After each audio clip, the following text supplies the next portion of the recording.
सर्वांचं स्वागत। आज या ठिकाणी महाराष्ट्र राज्याचे आमच्या महाराष्ट्र सरकारचे विरोधी पक्षनेते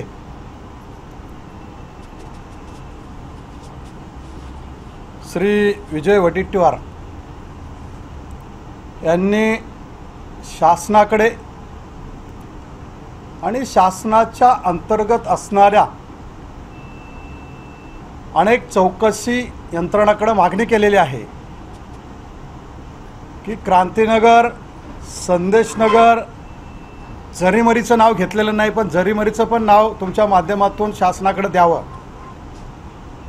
या विभागामध्ये असणाऱ्या झोपडपट्टी धारकांच्या हक्कामध्ये त्यांना 2006च्या आलेल्या पुरानंतर महाराष्ट्र शासन केंद्र शासनाने घेतलेला निर्णय की यांचं स्थलांतर करून त्यांना हक्काचं घर देण्यात यावं आणि म्हणून 2008-2009 मध्ये यांच्या हक्कासाठी काही इमारत बांधल्या गेल्या। एका विकासकाला तो ठेका देण्यात आला आणि तशा पद्धतीने शासनाच्या आदेशाने शासनाच्या नियमाप्रमाणे 2008-2009 मध्ये इमारती बांधल्या गेल्या आणि या इमारतीच्या मध्ये आत्ता महाराष्ट्राचे मुख्यमंत्री आदरणीय एकनाथ शिंदे साहेबांच्या आशीर्वादाने गेले माझ्या 4 वर्षाच्या पाठपुराव्यानंतर गेले अनेक सभागृहामध्ये स्वतःच्या जीवाची पर्वा न करता, कुटुंबाची पर्वा न करता लहान मुलाला त्या ठिकाणी जाळायला काढलं होतं, परंतु या लोकांना यांच्या स्वतःचा हक्क, यांच्या मुलाबाळाचं घर मिळालं पाहिजे यासाठी जे प्रयत्न केले त्याला आदरणीय मुख्यमंत्री एकनाथ शिंदे साहेबांच्या आशीर्वादाने असे निर्णय झाला।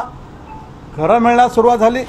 शासनाच्या नियमाप्रमाणे त्या ठिकाणी त्यांना घरं दिली जात आहेत आणि या माध्यमातून विजय वडेट्टीवार यांनी असं सांगितलं की मोठा घोटाळा झालेला आहे आणि याची चौकशी व्हावी।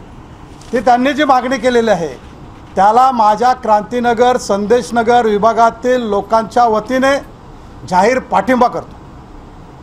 त्यांची मागणी शासनाने तातडीने लक्ष देऊन त्यांनी केलेली मागणी ही पूर्ण व्हावी, चौकशी व्हावी आणि त्या चौकशीमध्ये लोकांच्या समोर यावं की याच्यामध्ये भ्रष्टाचार कोणी केलेला आहे, कुठल्या गोरगरिबांकडून पैसे घेतलेले आहेत याची चौकशी करून शासनाने लोकांसमोर तो निर्णय, ती वस्तुस्थिती लोकांसमोर आणावी। मी आपल्या माध्यमातून सांगतो, ही योजना 2007 पासून सुरू झाली। पहिलं नोटीस आले ते 2007ला, त्याच्यानंतर दुसरं नोटीस आलं पात्र अपात्र ते 2010ला,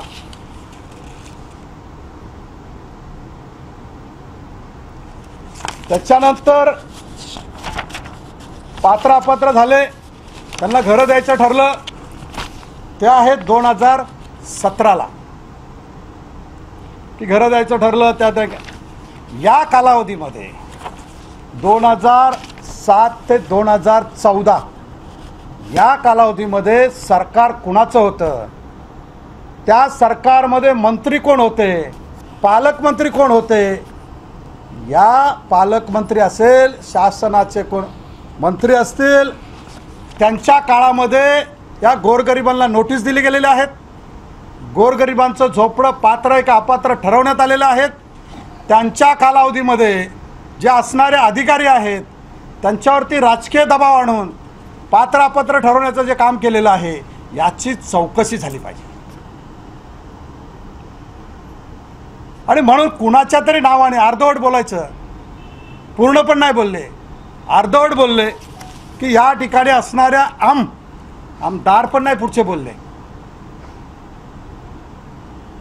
त्यांना जर असं वाटत असेल की या ठिकाणी असणाऱ्या आमदाराची चौकशी व्हावी तर या कालावधीमध्ये, ज्या कालावधीमध्ये या लोकांना नोटीस देण्यात आली, ज्या कालावधीमध्ये ही झोपडी पात्र अपात्र ठरली, त्या कालावधीमध्ये असणारा आमदार असेल, पालकमंत्री असेल, मंत्री असेल, अधिकारी असेल, त्याची चौकशी झाली पाहिजे।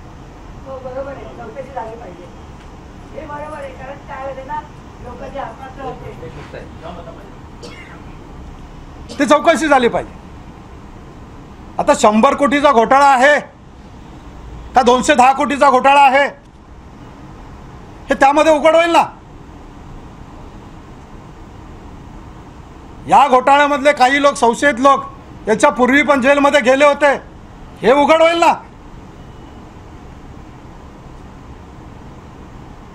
माझ्या जरीमरीमधल्या लोकांना किती त्रास झाला हे उघड होईल ना. आहे ना याशीनबाई? ते त्यांनी माहितीच्या अधिकारामध्ये सर्व माहिती त्यांच्याकडे आहे. होऊ द्या ना चौकशी. आणि म्हणून कुणावरती बोटं दाखवून आपलं स्वतःचं पाप लपवण्यापेक्षा मी तुमच्या माध्यमातून महाराष्ट्राचे मुख्यमंत्री, देशाचे पंतप्रधान आणि सर्व यंत्रणा मला विनंती करतो की माझ्या क्रांतीनगर, संदेशनगर आणि जरीमरी या विभागाच्या वतीने आपल्याकडे मागणी करतो की या पुनर्वसनमध्ये ज्या लोकांनी भ्रष्टाचार केलेला आहे त्याची सखोल चौकशी करून कठोर कारवाई करावी अशी माझी मागणी आहे. एका घटनेचा वडट ठरला होता, तिथे काही जणांना अटक करण्यात आली, बोगस कागदपत्र तिथे बनवण्याचं काम सुरू होतं आणि त्यावरून हे आरोप सुरू झालेत. याकडे कसं पाहताय? मी तुमच्या माध्यमातून ज्यांनी बोलले, माझी तर पहिली त्यांना विनंती आहे, कारण ते माझ्या महाराष्ट्र शासनाचे विरोधी पक्षनेते आहेत. विरोधी पक्षनेत्याला अर्धवट माहिती असेल तर शासनाचं काम आहे, मी शासनामधला आमदार आहे, की विरोधी पक्षाला अर्धवट माहिती असेल तर शासनाने केलेली कारवाई, शासन करत असलेली लोकोपयोगी कामं हे विरोधी पक्षनेत्याला सांगितलं गेलं पाहिजे. आणि म्हणून तुमच्या माध्यमातून विरोधी पक्षनेत्यांना सांगू इच्छितो की ज्या दिवशी या शेजारच्या हॉलमध्ये गोरगरिबांना स्वतःच्या घराची चावी देत असताना जे 54 कागदपत्र पकडले गेले, जे 8 आरोपी पकडले गेले, 10 आरोपी, ते आरोपी पकडणारा आमचा शैलेश लिंबाळकर हा शाखा प्रमुख आहे, बाबू मोरे हा आमचा शाखा प्रमुख आहे, निलेश मस्के हा आमचा पदाधिकारी आहे, माझा स्वतःचा मुलगा प्रयाग सर्वात पहिलं जर पकडलं असेल तर माझ्या मुलाने पकडून आणलं. आणि ते सर्व 54 कागदपत्र, त्या ठिकाणी 8 असणारी लोक, तो कोण सुभाष यादव, आणि त्या ठिकाणी ज्या वकिलाला शासनाच्या नियमाप्रमाणे नोटरी बनवायचा अधिकार दिलेला असतो ते नोटरीचं रजिस्टर, हे सर्व पहिलं जर कोणी पकडलं असेल तर माझ्या मुलांनी आणि माझ्या पदाधिकाऱ्यांनी पकडलेलं आहे.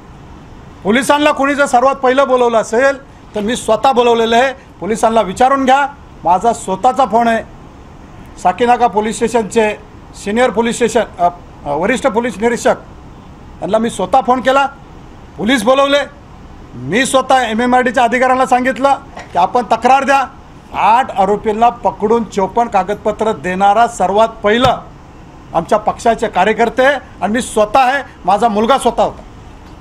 त्याच्यानंतर तुम्हाला बोलवून प्रेसच्या माध्यमातून सर्वात पहिली मुलाखत लोकांसमोर सांगणारा मी आहे. मीच प्रेसच्या लगेच प्रेसला बोलवलं, प्रेसच्या माध्यमातून लोकांसमोर ती बातमी जावी म्हणून मी प्रेससमोर मुलाखत दिली. आणि असं जर कोण बोलत असेल की त्या ठिकाणी काय चाललं होतं, माझा तो एकच मागणी आहे की 2007ला दिलेली नोटीस आहेत आणि या नोटीसच्या माध्यमातून 2011पर्यंत लोकांची पात्र अपात्र झाली, त्या संपूर्ण यंत्रणेची, त्या असणाऱ्या त्यावेळच्या यंत्रणेची चौकशी करावी आणि लोकांना न्याय द्यावा. तुम्ही SIT त्याला समर्थन देत आहात, परंतु यामुळे कुठेतरी हे पुनर्वसनाचं काम गेल्या वर्षभरात आता तुम्ही पुढे नेलं होतं, त्याला देखील खीळ बसण्याची शक्यता आहे. अशी जर चौकशी सुरू झाली तर ही जी लोकांना घरं मिळत आहेत ती देखील थांबतील अशी शक्यता देखील आहे. नाही, मी आपल्याला सांगितलं की चौकशी होणं गरजेचं आहे. चौकशी करत असताना ज्या लोकांचं हक्काचं घर आहे त्या लोकांना हक्काचं घर देत असताना माननीय मुख्यमंत्र्यांच्या आदेशानुसार त्यांना विनंती करून या लोकांना जे पात्र झालेले आहेत त्यांचं हक्काचं घर ज्यावेळी इमारत रिपेअर होऊन राहण्याच्या योग्य असेल त्यावेळी त्यांना त्यांचं घर देण्यासाठी प्रयत्न करणार. कल के कार्यक्रम में पूर्व प्रमाणात मानलं की अपात्रता खूप मोठ्या प्रमाणात करण्यात आलेली आहे आणि पन्नास टक्के लोकांना अपात्र केलंय असं त्यांच्याकडून आरोप आहे. मी आपल्याला हेच सांगितलं ना की हे सर्व जे आहे ते शेवटचं नोटीस आहे किंवा शेवटचे अपात्र पात्र झालेले 2017मध्ये.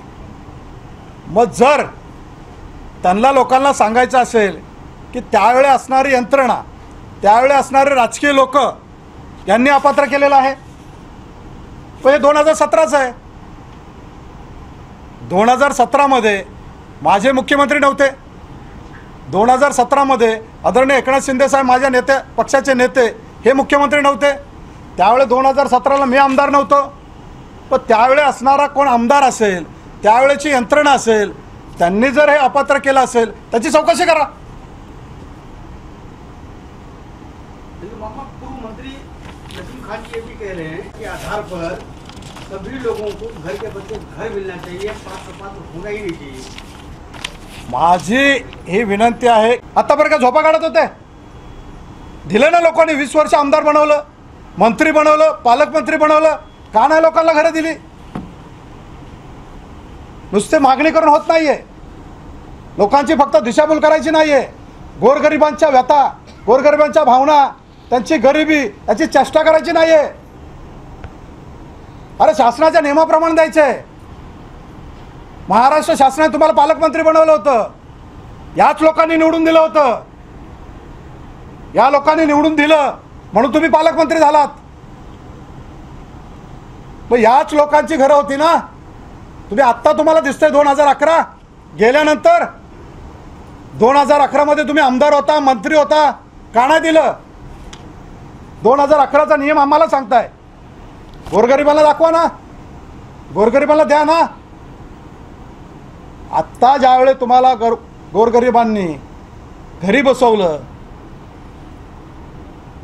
आणि एक सच्चा कार्यकर्ता, त्यांना त्यांच्या जवळ असणाऱ्या झोपडपट्टीमध्ये राहणाऱ्या कार्यकर्त्याला सेवा करायची संधी दिली, त्यांच्या हक्काची घरं मिळवून देण्यासाठी संधी दिली, त्यावेळी तुम्हाला आठवतं 2011?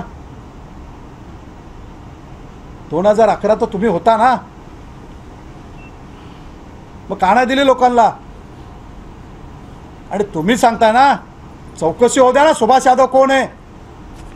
चौकशी करा ना. सुभाष यादव कोण आहे? चौकशी करा. सुभाष यादव कोण आहे मामा, काय सांगाल? चौकशी करा. तुमच्याकडे पण माहिती आहे? सुभाष यादव कोण आहे? सुभाष यादवकडे चोपण कागदपत्र कुठून मिळाले?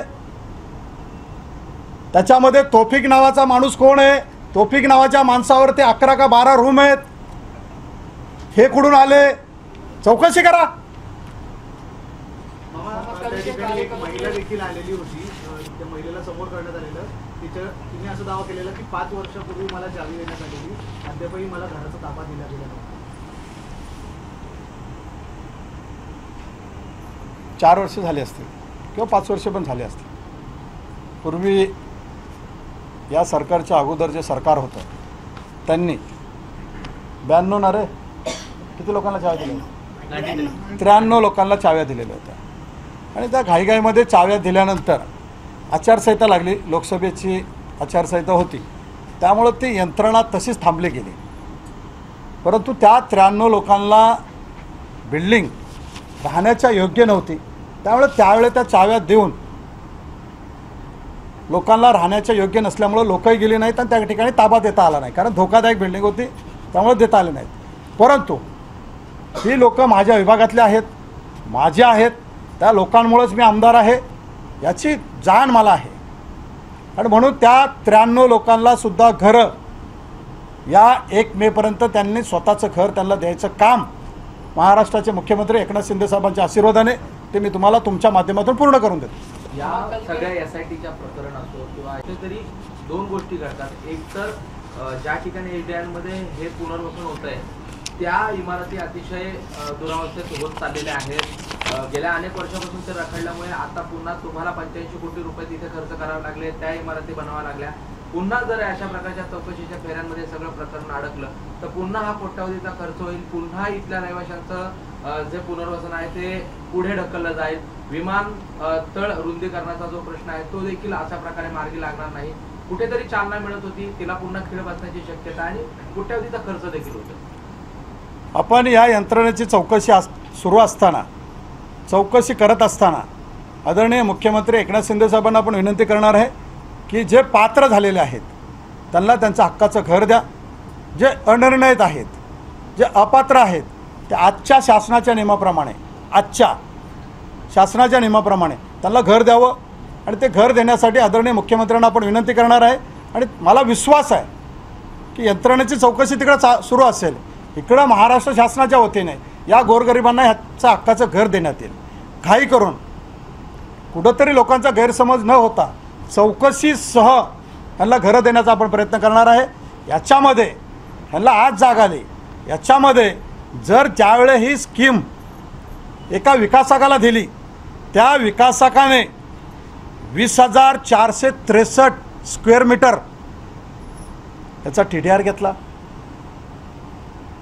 त्याच्यानंतर त्यावेळेच्या सरकारशी सहमत करून 1,62,755 स्क्वेअर मीटरचा TDR घेतला. आणि त्या TDRच्या माध्यमातून गार्डन देणे होतं, हॉस्पिटल देणं होतं, कुठलंही दिलं गेलं नाही आहे. हे जर होतं तर मग त्यावेळे असणारा मंत्री, त्यावेळे असणारा सरकार त्या बिल्डरच्या विकासकाबरोबर फिरत होते, हॉटेलमध्ये पार्टी करत होते. मग त्यावेळे गोरगरिबांचं हॉस्पिटल नाही दिसलं, गोरगरिबांना गार्डन नाही दिसलं. शासनाचा 20,000 आणि 1,62,000 1,82,000 ते 83,000 स्क्वेअर मीटर TDR घेतला. त्याच्यानंतर त्या विकासकाने महाराष्ट्र शासनाने केंद्र शासनाच्या नियमाप्रमाणे एक सदनिकाच्या पाठीमागे 4 लाख रुपये डिपॉझिट भरायची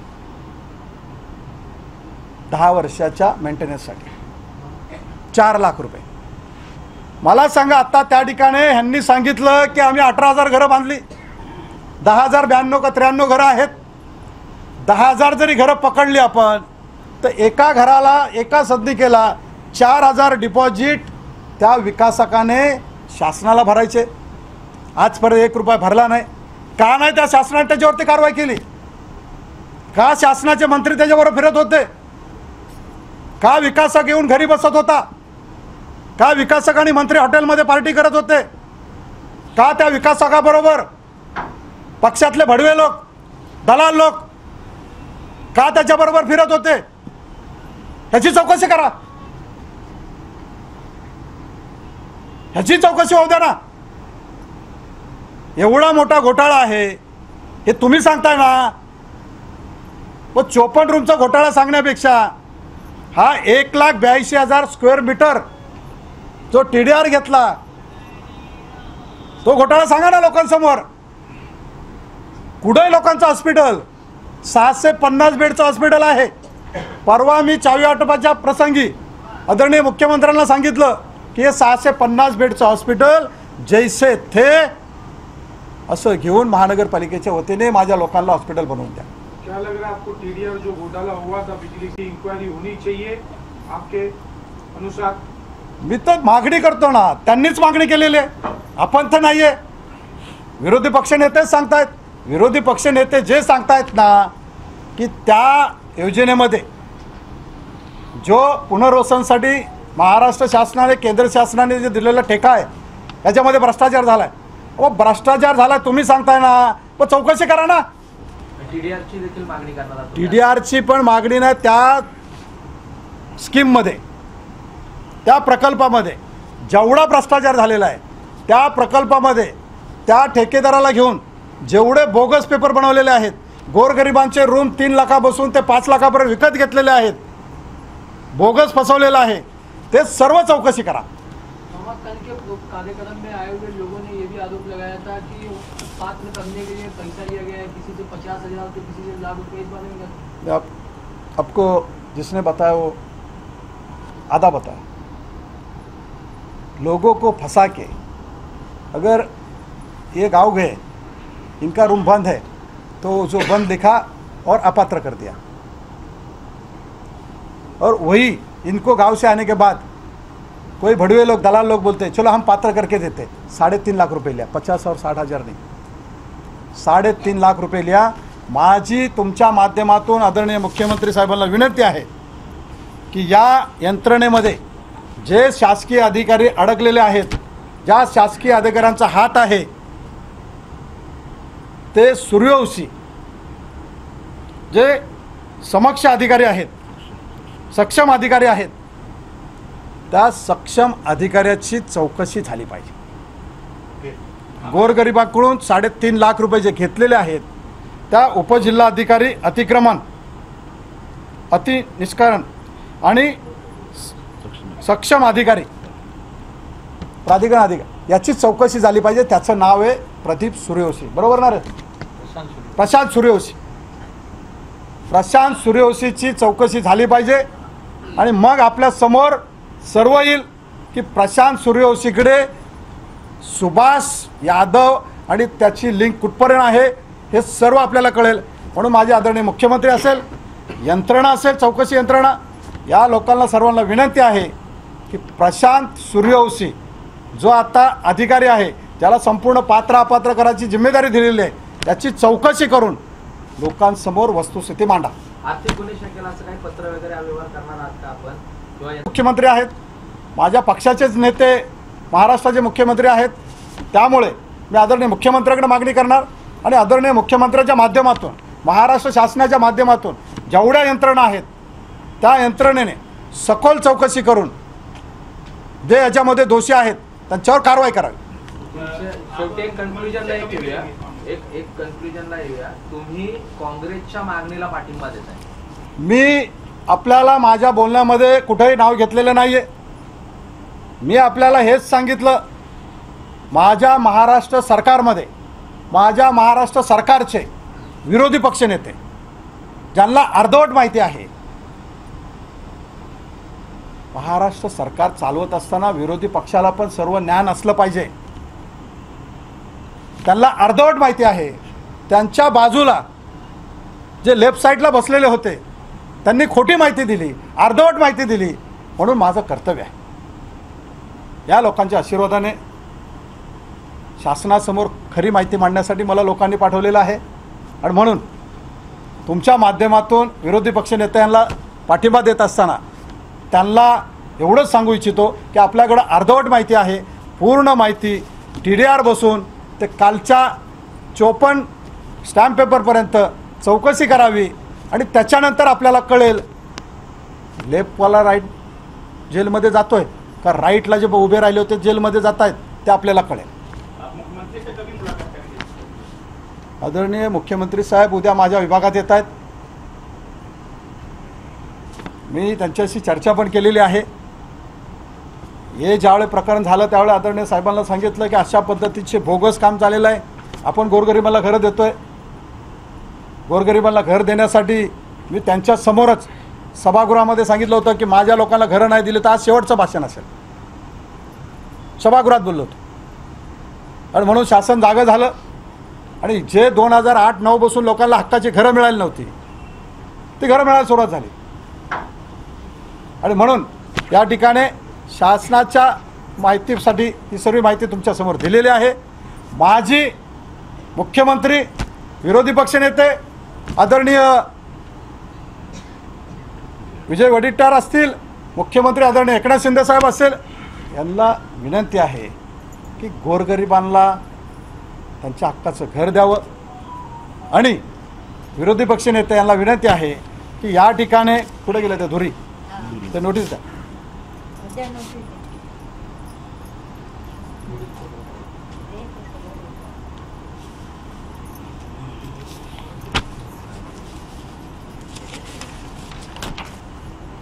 शिवाजी श्रीधर धुरी, माझी विरोधी पक्षनेत्याला विनंती आहे, कुणाची चौकशी करा नका करू, ही चौकशी करा. हे धुरी यांचं हक्काचं घर आहे, कुणाच्या बापाचं नाही आहे. आणि मी ज्यावेळे 1997ला नगरसेवक होतो त्यावेळेपासून हे पक्षाचं काम करतात. त्यांना मी चांगलं ओळखतो. त्यांचं स्वतःचं घर आहे, कागदपत्र शासनाच्या नियमाप्रमाणे दिलेले आहेत. कुठल्या तरी गरिबाला त्याची इज्जत लोकांसमोर मांडू नका. ते लोक काल बसून टेन्शनमध्ये आले, त्या मावशीला BP वाढला. यापूर्वी पण काही लोकांना खोटे पेपर दिले, 2 माणसं अटॅक येऊन गेले. त्यावेळेस विरोधी पक्षनेत्यांना विनंती आहे की वस्तुस्थिती पहा. जो कोण डावीकडे बसलाय, लेफ्ट साईडला आपल्या फिरतोय, तो खोटी माहिती देतोय आणि त्याच्यावरती गोरगरिबांची इज्जत चव्हाट्यावरती आणू नका. त्यांचं पण समाजात नाव आहे, त्यांच्या गावी नाव आहे. त्यामुळं शिवाजी धुरी यांचं हे सर्व कागदपत्र हे ओरिजिनल आहेत, खरे आहेत. आणि त्यांना जर विरोधी पक्षनेत्याला वाटत असेल की याची चौकशी करावी, तर त्यांनी स्वतः हे एकच चौकशी करून पहा, दूध का दूध, पाणी का पाणी कळेल. हे लाईट घे, ते दाखवा. ते मतदार यादीतलं नाव दाखवा, ते दाखवा. हे 2च बस झाले. विरोधी पक्षनेते वडेट्टीवार यांच्याबरोबर माजी पालकमंत्री नसीम खान यांनी पत्र दाखवलं, त्यामध्ये स्त्रियांचा उल्लेख होता. काल देखील तुम्ही त्यांना तिथे प्रतिप्रश्न केला होता, मात्र फारसं तिथं उत्तर मिळालेलं नाही. नेमकं हे प्रकरण काय आहे? पात्र अपात्रतेच्या फेऱ्यामध्ये तुमचं नाव येत आहे, काय सांगा? परवाच्या दिवशी रात्री आम्हाला फेसबुकच्या ह्याच्यावर माझ्या मिस्टरांचं नाव आलं. मग आम्हाला दुसऱ्या दिवशी कळलं की नसीम साहेब तिथे येणार आहे. मी स्वतः तिथे गेले. मी त्यांना म्हटलं की माझी सासू आज 60 वर्ष झाली इथे राहते. माझ्या मिस्टरांना 50 वर्ष स्वतः झाली त्यांना आता. हां, 50 वर्ष त्यांना झाली. 60-70. हां, मग कोणत्या हिशोबाने आमचं घर अपात्र आहे? एवढंच प्रश्न आमचा आहे का आम्ही आज तिकडे राहतोय आणि एवढे जुने पेपर आहेत आमच्या सासऱ्यांच्या काळांपासूनचे. मग आमचं अपात्र घर, ते म्हणतात की तुमचं आम्ही नाव नाही घेतलं, फक्त एक नमुना म्हणून दाखवलेलं, तुमचं नाव नाही, तुमचं घर हे अपात्रच आहे. बस आम्हाला एवढाच प्रश्न होता त्यांच्याकडे. मग त्याच्यात आमचं किती नाव गेलं, सगळ्यात चर्चा झाली आमची सगळीकडे. मग आमचा हाच प्रश्न होता आणि आम्हाला मामांवर विश्वास होता, म्हणून आम्ही ही गोष्ट येऊन मामांना सांगितलं की मामा असं असं घडलं आहे. मग ह्याच्यात झालं, मिळेल आम्हाला सगळं. मामांवर आमचा तेवढा विश्वास आहे की आम्हाला आमचं घर मिळेल. पण नाव गेलं ना आमचं. किती वर्ष आम्ही आज तिथे राहतोय. मला स्वतःला लग्नाला 20 वर्ष झाली, माझी सासूला 60 वर्ष झाली. ज्यांना माहिती नाही ती लोक तर प्रश्न उचलणार नाही या गोष्टीवर की हे लोकांचं घर अपात्र कसं झालं. बस आमचं चुकीच्या पद्धतीने घेतलं गेलं, घेण्याचा विषयच नव्हता. तुम्हाला तुम्ही चोर आहात असं डिक्लेअर झालं. हां, मग तुमच्या समाजामध्ये, तुमच्या गावी त्या रात्री आमच्या घरी कोणीच झोपलं नाही. म्हणजे जी गोष्ट आमची आहे त्याच्यासाठीच आम्ही त्रास काढायचे का म्हणून. नसेल आम्हीच आरोपी असेल तर आम्हाला पिंजऱ्यात उभे करा, पण आम्ही आरोपी नसताना तुम्ही आम्हाला पिंजऱ्यात उभं करता, मग ते आम्हाला वाईट वाटणं शक्य. आणि माझ्या सासूचा त्या दिवशी रात्रभर BP वाढलेला. मग त्यांना जर काय झालं असतं तर त्याला जबाबदार कोण होतं? वडेट्टीवारांना काल प्रश्न करण्याचा प्रयत्न केला. हां, मी विचारलं. तुम्ही सरळ माझ्या मिस्टरांचं नाव घेतलं, तुम्ही नुसतं असं बोलला असतात. रूमचा नंबर सांगितला, बिल्डिंगचा नंबर सांगितला, तुम्ही लोकांनी किती डिटेल सांगितलं आणि तुम्ही म्हणता की आम्ही फक्त नमुना दाखवला. नमुनामध्ये तुम्ही फक्त नंबर पण सांगू शकला असं. एवढं आमचं नाव डिक्लेअर करायची गरज नव्हती तुम्हाला. बस तेच विचारलं. शासनाकडून काय मागणी आहे? शासनाकडून मला एवढंच मान्य आहे की माझं घर हे लिगल आहे आणि माझं घर मला भेटावं. आणि त्या गोष्टीसाठी भेटलंय आम्हाला. आम्हाला चावी मामांनी पद्धतशीर आमचं सगळं करून आम्हाला आमच्या चाव्या दिल्या आहेत. अच्छा, आपको पता के नाम पे कहीं आपको पैसा देना पड़ा? नहीं, कहाँ पे भी हम लोग ने पैसा दिया नहीं, कुछ नहीं. हम लोग कुछ नहीं, कुछ भी नहीं हुआ ऐसा. जो हुआ है मामा ने जो किया है चावी के हिसाब से जो सबको मिला है वैसा ही हमको मिला है. नॉर्मल जो हुआ है नॉर्मल हुआ है. जब परसों से ही ये सब हुआ उतना ही. म्हणजे हे कुठेतरी सगळं खोटं आहे असं तुमचं म्हणणं आहे? म्हणजे आम्हाला साहेब माहितीच नाही कोणी हे केलं, काय केलं, काहीच आम्हाला काहीच माहित. आणि ही गोष्ट घडेल हे आम्ही स्वप्नात पण विचार केला. सोशल मीडियावर तुमचं ते नाव दिसलं तेव्हा तुम्हाला किती धक्का बसला? खूप बसला धक्का. कारण का मिस्टर कामावर होते, मी मोबाईलवर बघितलं, त्यांना मी कळवलं, सासूला सांगितलं. सगळी घरात रात्रभर आम्ही डिस्टर्ब होतो. पण थोडं तरी यांना मी तुमच्या आणि मी त्यांना सांगू इच्छिते की असं कोणाचंच करू नका. सगळ्यांचं पहिलाच सगळ्यात मोठं त्यांचं घर असतं. घर हे सगळ्यात महत्त्वाचं आहे. त्या एक दिवसात आम्ही अनुभवलं की जेव्हा हातातनं घर जातं तेव्हा माणसाला काय वाटतं हे मी अनुभवलं. त्यामुळे माझी काल हिंमत झाली, कारण मी अशा ठिकाणी कधीच आली नाही. मी फर्स्ट टाईम काल त्या साहेबांच्या समोरही गेली, आज मामांच्या समोर आली. कधीच एवढ्या वर्षात मी असं म्हणजे माझी वेळ आली नाही. तुम्ही चौकशीची मागणी करणार का आता? हं? चौकशीची मागणी तुम्ही चौकशी आता आम्ही तेवढे मोठे तर नाही, पण आमची मागणी आम्ही मामांसमोर मांडली की आम्हाला असा त्रास होतोय, मामा काहीतरी करा. हे काल आम्ही मामांना भेटून आलो. हां, माझं शिवानी शिवाजी दुरी. सर 2 मिनिटं बोलते मी. पात्र झाल्याच्या नंतर त्यांना अलॉटमेंट लेटर वगैरे सगळं देण्यात आलं. BSC म्हणजे जुनं त्यांचं वीज कनेक्शन आहे. सर्व गोष्टींमध्ये त्या पात्र बसल्या म्हणून तुम्ही त्यांना रूम दिला. रूम दिल्याच्या नंतर तुम्ही काय डिक्लेअर करतायत की त्या बोगस पत्र बनवले. बोगस पत्र बनवले तर 2017 साली तुम्ही होते ना, ही तुमची यंत्रणा होती ना. मग आत्ता त्यांना जो कालपासून मनस्ताप झाल्या, मावशी आहे माझ्या, त्या माझ्या घरी आल्या, त्यांचा BP वाढला. आज ते पूर्ण कुटुंब पूर्ण टेन्शनमध्ये जाते. त्यामुळे त्यांच्यातर्फे मी मागणी करेन की जो तुम्ही त्यांची इज्जत पूर्ण गावापर्यंत खराब झाली आहे, त्यांचं नाव खराब झालं आहे, याविरुद्ध आम्ही जे त्यांच्यावर ज्यांनी आरोप लावले त्यांच्या विरुद्ध आम्ही कोर्टामध्ये मानहानीचा खटला दाखल करणार आहे. ABP माझा, उघडा डोळे बघा नीट.